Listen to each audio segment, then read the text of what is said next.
Muito bem, estamos de volta no Panorama Entrevista de hoje, falando sobre o Livres, né? O PSL que já mudou ou vai mudar? Vai mudar. Vai mudar para Livres, vai ser o Partido Livres, né? Estou aqui com o Pedro Holanda, também com o Diego Sintra. Aqui também você pode participar com a gente. Um abraço para o meu amigo Tiago, né? Lá da Riachuelo, mais conhecido como BL. Também um abraço aqui para Calisson, que é marido da Ana Caroline, está escutando a gente. Um abraço para eles. Um abraço para meu amigo Bruce, policial civil, rapaz. O Bruce estava me falando aqui há pouco que deu uma emendada ontem. Chegou 5 da manhã em casa e tá só o pó. Foi fácil ontem não aqui em Caruaru, viu? O pessoal da polícia aí tá trabalhando. Parabéns aí para todos pela dedicação, né? Um abraço para o Coronel L. Jobson também. Enfim, o pessoal trabalhando aí. Ontem foram 8 homicídios em Caruaru. Minha gente, sinceramente, isso dá medo. Diego, hoje vai ter o evento. Além de vocês dois, vai ter mais pessoas também aqui. Tem uma convidada do Recife, que é uma candidata a vereadora, teve mais de 2.000 votos, né? Que a gente está aguardando, inclusive, ela aqui para participar do programa também. Quem é essa convidada e quem está ouvindo a gente e quer participar do evento logo mais, como é que faz? Olha, o evento vai ocorrer na Science Cursos, que é um centro de curso que fica ao lado da ABB, em frente à entrada da quadra da ABB, na Avenida Amazonas 907. Onde era uma academia. Isso, né? onde era uma academia. A partir das 19 horas. Hoje, todos convidados, é um evento aberto ao público. Quem tiver interesse, curiosidade, quiser conhecer um pouco mais sobre o liberalismo, sobre o que é o Livres, é só aparecer lá para participar. Vamos debater, fazer uma apresentação do Livres, né, o que ele é, abrir para filiações e desfiliações, por acaso alguém do partido for e achar que não está se identificando com a ideologia. E vamos falar também sobre as reforma trabalhista, previdenciária, sobre transparência na política, ativismo político, entre outras coisas. E aí vamos contar com a participação de Carla Falcão, que é uma liderança do Livres em Recife. Ela foi candidata a vereadora, como você falou, teve um pouco mais de 2.000 votos, ficou na suplência lá em Recife. E ela deve estar chegando, ela mandou uma mensagem aqui, disse que acabou de chegar, deve estar subindo já para participar aqui com a gente. Bom, chegou. A porta do estúdio foi aberta. Estamos aguardando. Muito bem. Ô Pedro, além de... Vocês não se encontram só em eventos como esse, né? Vocês estão discutindo sempre a política, né? Principalmente eu e Diego, a gente veio do mesmo movimento, né? E hoje de um instituto liberal aqui de Caruaru. A gente já discutia política muito mesmo antes de pensar em ser candidato. Inclusive, a gente tinha meio que uma aversão a partidarismo. Tanto que o ano passado Diego foi candidato e a gente meio que se reuniu, me lembro, na casa dele e disse, aí, quem é que vai ser o candidato? E ninguém queria ser, porque assim, a gente sempre teve um pouco de aversão. E aí Diego, não, vamos, eu abro essa porta aí, a gente vai tentar. Mas, ou seja, a gente já tem um grupo muito bem estruturado, muito bem formado, eu sempre falo isso, o nosso grupo é muito bem formado. Alguns fazem parte do Livres ou de algum outro partido como o Novo. Alguns outros não têm interesse em participar do partidarismo, mas eles têm muito conhecimento sobre economia, política, direito, ciências sociais no geral. Então, a gente vem contribuindo já há um bom tempo para a política. E hoje a gente está aí apoiando o Livres, porque a gente acha também que faz diferença você ter uma voz liberal em numa Câmara de Vereadores, por exemplo, ou num Congresso. A gente está vendo essas pautas sendo debatidas e a gente vê políticos de esquerda, políticos de centro, mas não vê políticos liberais. Então acho que é necessário também, no ambiente político partidário, ter representantes do liberalismo. Agora a gente percebe o seguinte, Diego, que essa superficialidade que existe na discussão, ela pode ser mais aprofundada, inclusive com muita gente, com jovens principalmente participando da política, né? Pois é.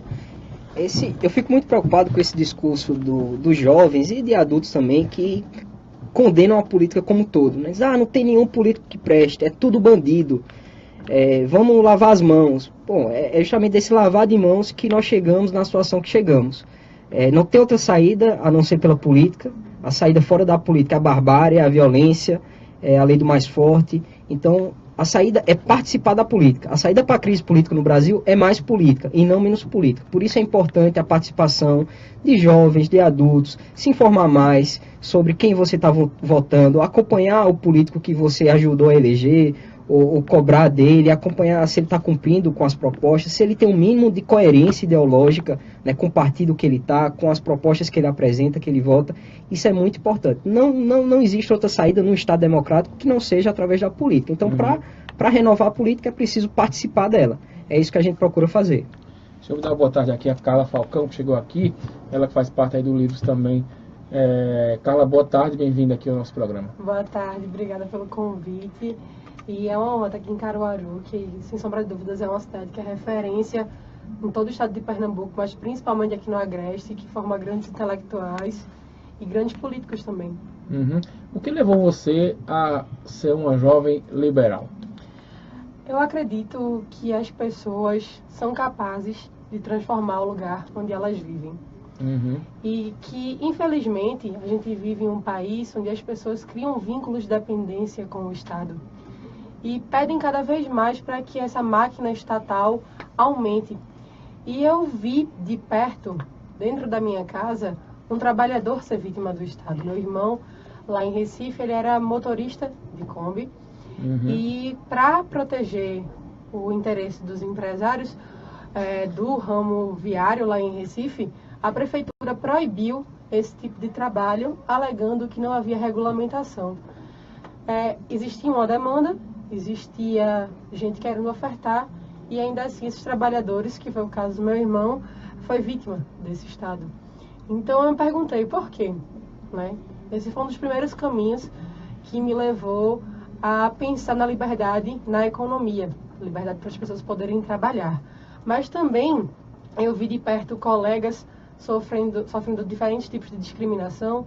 Eu fui vítima de discriminação tanto de gênero quanto por sexualidade e religiosidade. E eu percebo que essas coisas acontecem exatamente por falta de respeito às liberdades individuais, né? Quando você utiliza a força em vez do diálogo para poder lidar com quem é diferente de você. Então foram esses dois caminhos, tanto de ver falta de liberdade na economia quanto na política, que eu pensei, temos que defender a liberdade. E além disso, eu sou historiadora. E eu vejo na história do nosso país, principalmente aqui Você em está na Pernambuco, contramão de tudo, viu, então? né? Porque geralmente quem é historiador sempre uma tendência a ser de esquerda, né? A gente não vai sofrer de... Vamos estudar a história, né? Não, isso aí, eu costumo dizer, estudei bastante, ponderei diferentes fontes, que é importante, a gente não pode pensar que a narrativa histórica ela é a verdade, mas em diferentes interpretações sobre um determinado acontecimento, né? Existe uma seriedade no estudo historiográfico, sem sombra de dúvidas, mas a gente tem que aprender a tratar a documentação não como um fato em si, mas como uma discussão de um fato. E dentro da historiografia, a gente pode resgatar aqui em Pernambuco uma série de nomes que foram defensores da liberdade. A gente tem, por exemplo, Maria Aurélia de Queiroz, que foi liderança do movimento Ave Libertas, na época que ainda existia escravidão nesse país. Ela liderou um grupo de mulheres que foi contra a escravidão, que defendeu a liberdade de pessoas que eram feitas de mercadoria por causa da cor da pele. A gente tem Joaquim Nabuco, a gente tem também o próprio Frei Caneca, que lutou não somente por liberdade política, mas também econômica, religiosa, então, de imprensa. Então, com tantas referências como essa e com tantos exemplos no cotidiano do quanto a falta de liberdade é nociva para a sociedade, eu me tornei liberal. Interessante, viu? Ô Pedro, ontem eu acompanhava uma entrevista do ex-presidente Lula, né, ao SBT, ao Kennedy Alencar, e ele disse: eu vou voltar a ser presidente, que é para o Banco do Brasil voltar a ser do Estado, que pelo que eu saiba ainda né? Para a Caixa voltar a ser do Estado, para os Correios voltar a ser do Estado, e vocês não pensam assim, né? A gente pensa bem diferente do ex-presidente Lula, né? Principalmente desse populismo que ele apresenta e que move alguns seguidores. Pelo contrário, no caso aí do Banco Central, entendi bem, não assisti a entrevista, mas o que ele falou, a gente luta justamente pelo contrário, a independência do Banco Central. Como eu falei no bloco anterior, quanto menos o Estado tiver com controle sobre bancos, empresas estatais, no caso, quanto mais sumir esse tipo de relação, menos vai ocorrer o que Carla apresentou aqui no caso familiar específico. Então, menos a gente vai ver a interferência do poder político na vida privada. A gente está vendo aí o momento do Uber. Então, isso nada mais é do que uma interferência política no cotidiano das pessoas. Então, você quer sair de casa para trabalhar, usar um aplicativo para melhorar o seu atendimento do seu serviço, mas aí existe uma série de burocratas políticos que estão nos seus gabinetes, não fazem ideia de como é que funciona esse mercado e aí querem, através de uma canetada, mudar toda a vida e o destino dessas pessoas. Então, a gente vai sim de contra o que o ex-presidente Lula fala e muito contrário a essa questão de tornar mais estatal os serviços públicos, os bens e serviços no geral da economia. E se a gente for olhar o caso dos Correios, por exemplo, a gente vê que existe um monopólio do governo na entrega de correspondências. Quem já precisou usar o serviço de Correios sabe de uma série de falhas que existem nesse serviço. Eu só ouvi piadas hoje com a história da greve dos Correios. Porque parece exatamente que eles estão sempre de greve. Parece estar sempre Se você envia uma correspondência sem registro, eles simplesmente não enviam a sua correspondência. Então você tem que pagar uma taxa a mais para eles garantirem a você que a sua correspondência vai chegar, ou pelo menos para você ter um acompanhamento dessa correspondência. Se você quiser pagar no cartão de crédito, você não tem essa opção, porque eles não têm maquinetas que aceitem a opção de crédito. Então, se você é uma pessoa pobre, quer enviar algo para outro estado que tenha, seja uma mercadoria que seja cara de transportar, você não tem nem opção de dividir. Então, a gente percebe que quando o governo ele tem um monopólio, ele não preza pela qualidade no serviço, ele não está interessado em agradar o cliente.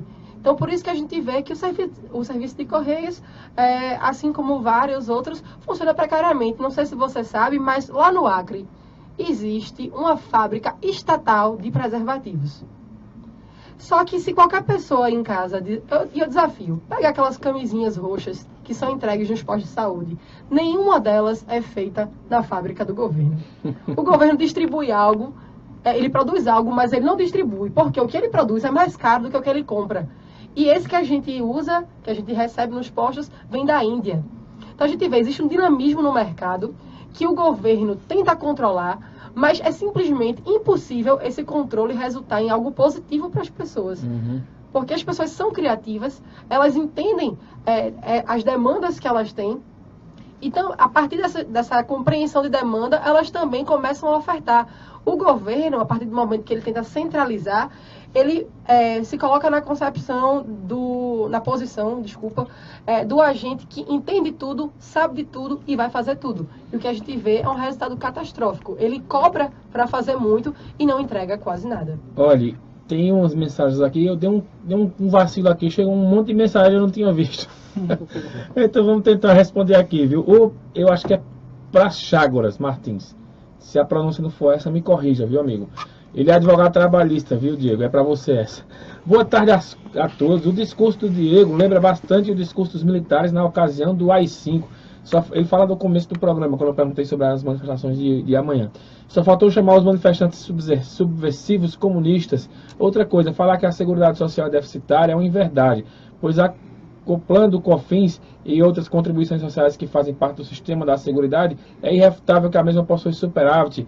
Quem propõe esta atrocidade com os trabalhadores faz parte das castas que sempre saqueou os cofres públicos para manter as suas suntuosas vidas. Essa manifestação de amanhã não é defesa do Lula, da Dilma ou qualquer outro político, mas sim uma questão de sobrevivência do trabalhador que sempre sustentou esse país. Amanhã todos juntos na luta contra essa atrocidade e a concentração vai ser às 8 da manhã frente ao Grande Hotel. Você vai, Diego? Não vou estar trabalhando, graças a Deus. Mas olha, em primeiro lugar, eu não condenei a manifestação como uma manifestação, e sim, as pessoas são livres para se manifestar, protestar sobre o que quiserem no Estado Democrático. Eu critiquei as entidades que estão convocando e a pauta dessa manifestação.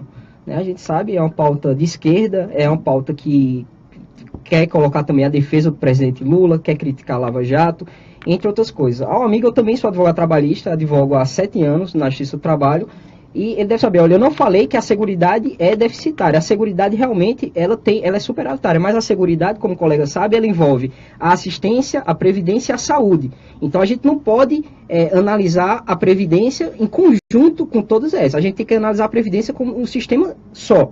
Então, a Previdência, não a Seguridade, a Previdência Social, ela é um sistema deficitário, sim. Se a gente for somar o déficit da União, Estados e municípios, regime geral e regime próprio, a gente vai chegar em mais de 300 bilhões de reais. O déficit atuarial da Previdência passa dos 3 trilhões de reais. Isso é uma realidade apontada pelo TCU, diversos estudos. Contestar isso é fechar os olhos para uma realidade. O colega que trabalha na Justiça do Trabalho deve saber também que a nossa Justiça do Trabalho é uma das mais caras do mundo e, pasme, concentra 95% de todos os processos trabalhistas do planeta. Do planeta. Nós temos mais processos trabalhistas do que todos os outros países somados. Então, se você acha que isso é normal, que não há nada de errado na nossa CLT, que a nossa CLT está atualizada, que ela não deve ser mudada, que ela é pró-patrão, se você acha, tudo bem, mas os fatos dizem o contrário. Eles não apontam nesse sentido. Lembrando historicamente que a CLT ela foi inspirada em uma Constituição trabalhista fascista de Mussolini, é importante frisar isso, e que teve por objetivo fazer um controle social dos trabalhadores e não garantir que os direitos de liberdade na negociação ou mesmo de salubridade no ambiente de trabalho fossem garantidos. O objetivo é exatamente outro. E a gente está em pleno século XXI. É inadmissível que a gente não consiga rever que as demandas dos trabalhadores e do mercado mudaram. E outro ponto, Márcio, só para complementar, uma das grandes motivações dessa paralisação amanhã por parte dos sindicatos é o fim do imposto sindical obrigatório. Então, perguntar ao colega que é advogado se ele defende a liberdade de associação do trabalhador ao sindicato ou se ele acha que todo trabalhador deve dar um dia de trabalho por ano, de forma obrigatória, aos sindicatos que existem no Brasil, que a gente sabe como funciona. Muito bem, a gente tem que fazer mais um breve intervalo. Na volta a gente vai pedir para vocês serem rápidos, porque tem muita mensagem aqui, tentar atender ao pessoal que está mandando muita mensagem aqui. Eu dei um vacilo aqui, cochilei literalmente falando, e chegou um monte de mensagem e eu não tinha visto. A gente volta logo após o intervalo aqui falando sobre o Livres, né, que vai substituir aí o PSL, esse partido que vem, digamos assim, um partido novo, né, que não é o novo, já tem um novo também. Aqui com o Diego Sintra, com a Carla Falcão e também com o Pedro Holanda. Estamos na reta final do programa, agora tem muita mensagem aqui, vamos começar aqui com a do Carlos Henrique. Eu vou começar aqui da minha direita para a esquerda, com o Diego Sintra. Ele pergunta o seguinte, Diego: quais as pautas, aliás, do Livres para a classe trabalhadora, para o desenvolvimento socioeconômico, para as questões de gênero e para as classes menos favorecidas do sistema capitalista? Boa pergunta. A gente defende, como o próprio nome diz, né, liberdade. Livres vem de liberdade, então liberdade de iniciativa, liberdade de empreendedorismo. A gente defende sim flexibilização na legislação trabalhista para que aquele que está procurando emprego, que está desempregado, ou o empregador, ele tenha mais liberdade de negociar com o trabalhador, questão de jornada, questão de salário. A gente defende menos regulação para que o pequeno empreendedor possa trabalhar sem ser importunado por uma alta carga tributária, por fiscalizações às vezes sem sentido do governo. E no âmbito dos direitos individuais, a gente defende liberdade absoluta, respeito absoluto às liberdades individuais, seja de crença, de gênero, do que for. O indivíduo é a menor minoria que existe, e é essa minoria que a gente tem que respeitar. Aqui chega mais uma pergunta, agora eu vou com a Carla, tá? Bom, não assinou o nome aqui. Aliás, assinou. Boa tarde, meu nome é Gomes. Gostaria de saber aí dos três quem foi o melhor presidente até hoje do Brasil. Eu acredito que Fernando Henrique foi um presidente que teve responsabilidade fiscal como marca do seu governo, que conseguiu garantir ao país, no primeiro mandato, no segundo não, estabilidade da moeda, controle da inflação, criou o Fundo Nacional de Desenvolvimento da Educação Básica e foi o que mais colocou crianças em idade escolar dentro das escolas, conseguiu reduzir o controle estatal de algumas empresas, embora as privatizações tenham sido feitas de maneira extremamente errada, porque acabou gerando um oligopólio, quando a gente acredita que a melhor forma de privatizar é garantindo concorrência. Então, eu acho que, levando-se em consideração responsabilidade e avanço para as pessoas menos favorecidas, acredito que foi ele. Muitas pessoas falam, Lula colocou o filho do pobre para chegar na universidade. Na verdade, se você for olhar, tem um estudo do Instituto Mercado Popular que aponta que os nossos jovens não conseguem sequer terminar o ensino médio. E a maior parte das pessoas que estão nas universidades públicas hoje são pessoas ricas, pessoas de classe média. Então, o que a gente vê hoje é exatamente uma descompensação social. O que a gente vê é o aumento de desigualdade de oportunidades. Os pobres não conseguem efetivamente chegar nos lugares que eles custeiam. O Gibson Andrade, agora para o Pedro, a reforma trabalhista não confere ainda mais força aos empresários, não? Porque, obviamente, existe uma relação de vulnerabilidade do trabalhador em relação ao empregador. A vulnerabilidade do trabalhador brasileiro não é em decorrência da relação empregador-empregado. É de um problema econômico que nós temos estrutural, que tem mais de um século que a gente não consegue ter uma economia estável.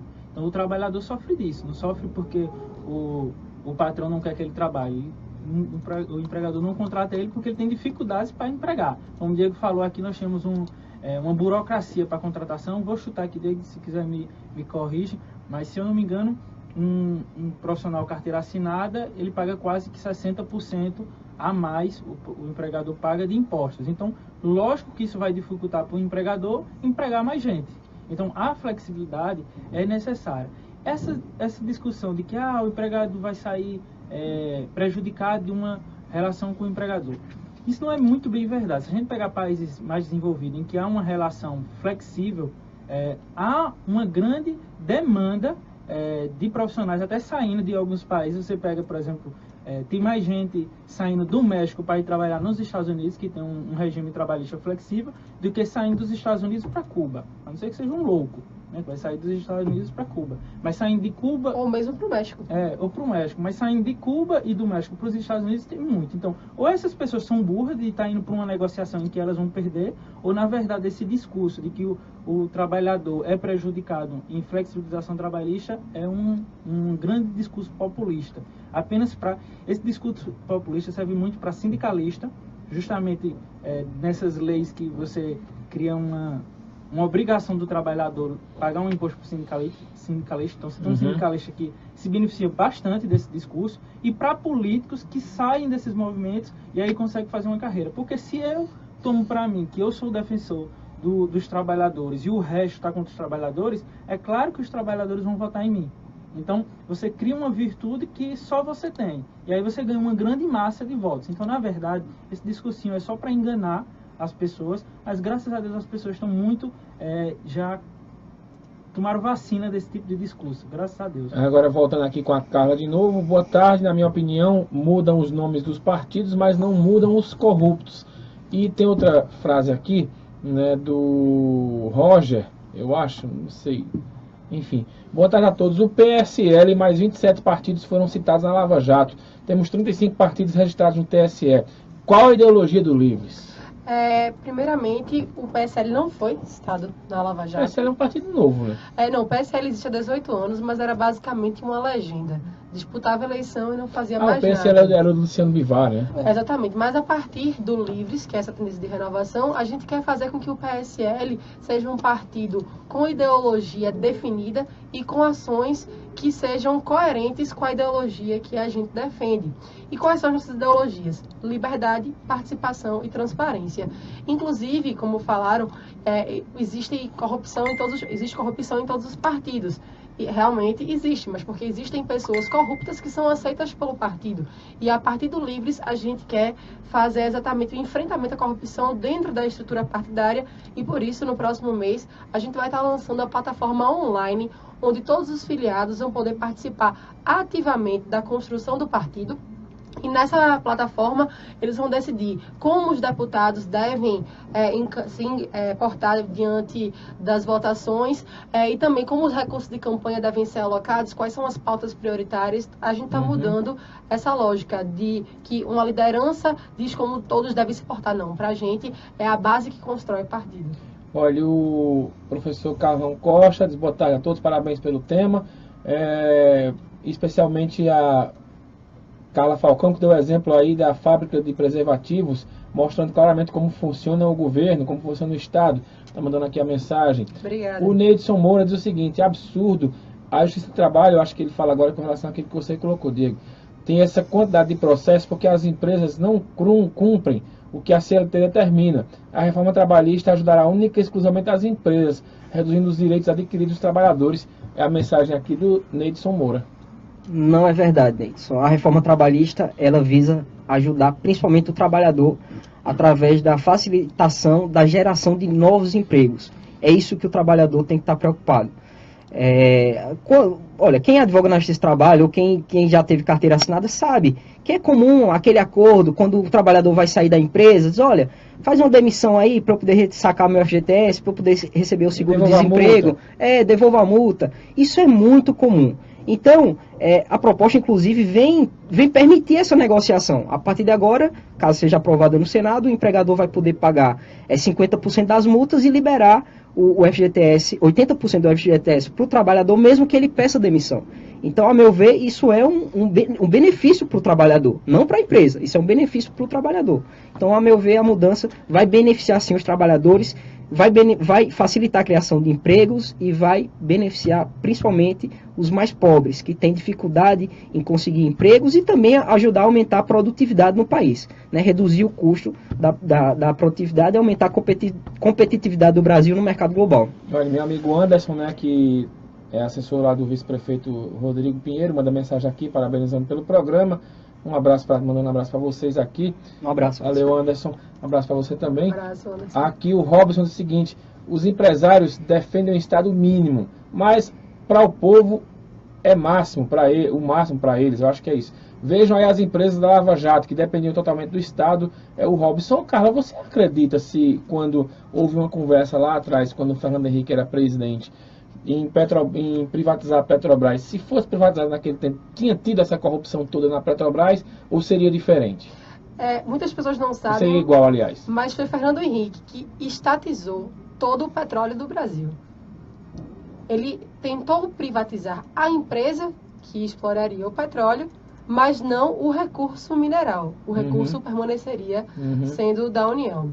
Acontece que no governo Lula, o que aconteceu foi aumentar a burocracia para que mais empresas pudessem participar da exploração. Todas elas, obrigatoriamente, deveriam ter o aval da Petrobras. Então, eles utilizaram a estrutura da empresa para controlar toda a exploração de petróleo e ganhar em tudo isso. A prova é que você vê, foi usado dinheiro não somente da Petrobras, mas de várias outras empresas vinculadas com o governo para poder financiar várias campanhas, inclusive do PT. Eu não digo só o PT, porque outros partidos também estiveram envolvidos. E aí eu lanço a provocação para o ouvinte. Se os governantes utilizam a estrutura do Estado para se beneficiar, a gente vai pagar mais a esses governantes e vai dar mais poder a eles, ou a gente vai diminuir o poder que eles têm sobre as nossas vidas. Então, quanto mais empresas estatais a gente tiver, quanto mais burocracias estatais forem criadas, mais poder esses políticos vão ter para fazer mau uso do dinheiro público. Quem está mandando um abraço aqui para vocês também é o Danda, meu amigo Danda, né, e jogador do Central. Um abraço para Danda. Ô Pedro, chega uma mensagem aqui que diz o seguinte: o liberalismo consiste em libertar o cidadão do Estado ou entregar o Estado nas mãos dos oligopólios?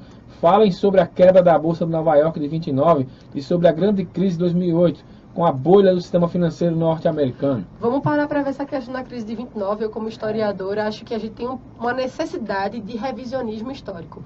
Ensinam para a gente que o mercado foi o responsável pela crise. Vamos lá, existia uma produção em grande escala, e se você produz muito, obviamente o produto fica mais barato. Então, se o produto está mais barato, como é que as pessoas não conseguem comprar?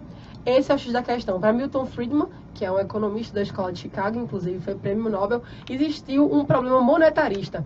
O governo emitiu mais papel moeda do que a quantidade de riqueza que circulava pelo país. E essa foi, de acordo com ele, a explicação para a crise. Então a gente vê que existe uma nova leitura sobre esse acontecimento que foge à explicação keynesiana. E se a gente for parar para ver, como você bem falou, os sistemas de privatização que foram feitos no Brasil beneficiaram o oligopólio. Por quê? Porque o Estado aumentou o número de burocracias. Você vê um país como o Panamá, que é menor do que Pernambuco, eles têm 16 empresas telefônicas. No Brasil, nós temos hoje, se não me falha a memória, 6. E daí uma delas, a Nextel, começou a crescer, a ganhar popularidade entre os mais pobres. O que foi que o governo fez? Perdoou os 50 bilhões de dívidas que a Oi tinha com o BNDES para favorecer a empresa amiga do governo e proibiu a Nextel de vender linhas para pessoas físicas. Então, o que a gente vê aconteceu agora, mais recentemente, com o Uber, para poder permanecer o oligopólio, ou melhor, o monopólio dos táxis. A gente vê que no sistema viário, lá em Recife, a gente tem 76 bairros, mas somente 15 empresas atuam no mercado de toda a região metropolitana, e a cidade foi fatiada para atender os interesses dessas empresas. E por que isso acontece? Porque o governo diz quem ganha e quem perde no jogo. A partir do momento que a gente tem mais liberdade econômica, as pessoas vão viver em uma real competição, onde os melhores, que conseguem oferecer bons serviços a preços que interessam ao cliente, é quem permanecem vivas no mercado, e não aquelas que o governo socorre. Ô Pedro, Fernando Henrique foi um bom presidente, mas Lula foi o pai dos pobres. Apesar de tudo, voto neles focando até 2018. A mensagem aqui do Joseildo. Tem muito desse tipo de fé ainda na política brasileira, né? De acreditar no sujeito, independente de tantas denúncias e tantos fatos explícitos. Além das políticas erradas, fatos corruptíveis como são praticamente claros, mas eu não vou acusar aqui sem provas, né? Mas os fatos estão explícitos aí. Sobre o que Carla estava falando, e o Vento falou alguma questão aí sobre 2008, primeiro, há uma inverdade ou um equívoco em achar que o grande empresariado quer o Estado mínimo. Você perguntar para todos esses empreiteiros aí envolvidos na Lava Jato e perguntar se eles querem o Estado mínimo, eles não vão querer o Estado mínimo. E tem um setor que jamais quer ouvir falar em Estado mínimo, que é o setor financeiro. A crise de 2008 nos Estados Unidos, ela foi provocada simplesmente pelo fato, primeiro, de uma lei, que se eu não me engano foi do Bill Clinton, que obrigava o setor bancário a fazer empréstimo sem garantias explícitas daquele que ia tomar o empréstimo, que ia pedir o empréstimo no banco. Então, eu não tinha renda, eu ia lá no banco pedir um empréstimo. Havia um decreto do governo federal que dizia que o banco tinha a aceitar. O que é que isso faz? Isso faz criar uma incredibilidade que ela vai crescendo. Para justificar essa lei, o governo passou a dar garantias ao setor financeiro. Então, o que é que o governo dizia? Você empresta ao camarada. Se lá na frente houver um colapso ou tiver uma crise, a gente banca 80% desse crédito aí. Então, foi que o setor financeiro é sujo, o setor financeiro é ganancioso, eu não digo o contrário, mas tem também suas virtudes. Mas o que é que o setor financeiro fez? Pô, se o governo está deixando um colchão financeiro aqui para mim, eu vou poder brincar com o dinheiro dos outros. Então, eles começaram a criar uma avalanche de ações, de papéis, em cima desses créditos. Essa proteção que o governo garantia. Justamente. Então, isso foi crescendo. Existe um filme chamado Grande Aposta, que aí o diretor de um banco, ele prevê essa crise. E os economistas austríacos, principalmente, os monetaristas também, mas principalmente os austríacos, que são liberais, anteviam essa crise há muito tempo e eram motivo de piadas, principalmente em discussões acadêmicas. Era uma piada, mas está dizendo aqui que está acabando, mas só para fechar é isso. A crise de 2008 não foi livre comércio, viu? Foi livre mercado, foi justamente intervenção estatal. A questão de Lula é muito importante falar. Qualquer coisa que Lula fez, eu gosto de dizer isso entre aspas, assim como Fernando Henrique ou qualquer presidente ou governante, eles, na verdade, não fizeram por boa vontade. Eles recebem dinheiro público para isso, porque o governo não produz riqueza, quem produz é o cidadão. Então, tudo que eles fazem, de bom ou de ruim, é com o nosso dinheiro. Então, acho que a gente tem que cada vez menos heroizar essas pessoas. Políticos podem ser referências, mas heróis é muito perigoso fazer isso. Muito bem, deixa eu ler as últimas mensagens aqui, que nosso tempo acabou, infelizmente. Almir Monteiro, um abraço a todos os livres. Tomara que as ideias apresentadas comecem a despertar o senso crítico da população. Um abraço, Almir. Aqui o meu amigo Ivanildo Detran, parabéns pelo debate, pelo programa. Não foi debate, foi um programa hoje, a gente não trouxe opinião contrária, porque não era um debate, era um programa sobre a palestra de hoje, terminou entrando em outros assuntos. As coalizões privatistas mandam em tudo. Depois seria bom falar sobre bancos, lucros privados e prejuízos públicos. Dá uma olhadinha na nossa página do Facebook. Muito bem. Uma boa tarde aqui para o Diego Rocha do Salgado, e pedindo para tocar Santana, viu, Vaz? O Small, ele está pedindo aqui. Também um abraço para o Paulo Roberto, parabéns pelo tema. O Carlos Daniel Ramos, parabéns, Carlos está falando de forma muito clara. Um grande abraço ao amigo Pedro. Obrigada. Também. A Magna Lopes, ótimo programa. O Rafael Barbosa, parabéns também. E o Danda eu já falei. Pedro, muito obrigado por ter vindo aqui mais uma vez, bater um papo com a gente. Até a próxima. Obrigado a todo mundo. Cara, foi um prazer conhecer. Tem o Tarcísio, tá mandando tanto coração aqui no Facebook. Oh, meu Deus, obrigada, Tarcísio. Que eu acho que não é pra vocês dois, não. Tarcísio, hoje à noite, a gente vai estar lá na Science, na Avenida Maurício de Nassau. Amazonas. Desculpa, bairro Maurício de Nassau, Avenida Amazonas 907, discutindo um pouquinho sobre o nosso partido. Muito obrigada, gente, pelo convite, pelo espaço. Convido a todos e todas para curtirem minha página, Carla Falcão, Carla com K, e a página do Livres, né, que é o Livres, a renovação do PSL, lá no Facebook. Diego, obrigado, viu, mais uma vez. Eu que agradeço, Mário, pelo espaço. Vocês sempre dando oportunidade aí para novas ideias, para debates interessantes, importantes para a nossa sociedade. Então, obrigado, um prazer mais uma vez estar aqui. Curtam também minha página, Diego Sintra, e a página do Livres no Facebook. Um abraço. Muito bem, um abraço também para Flávio Rosal. A gente se encontra amanhã, Elison vai assumir agora. Fique com a gente, porque o que é bom, a gente toca.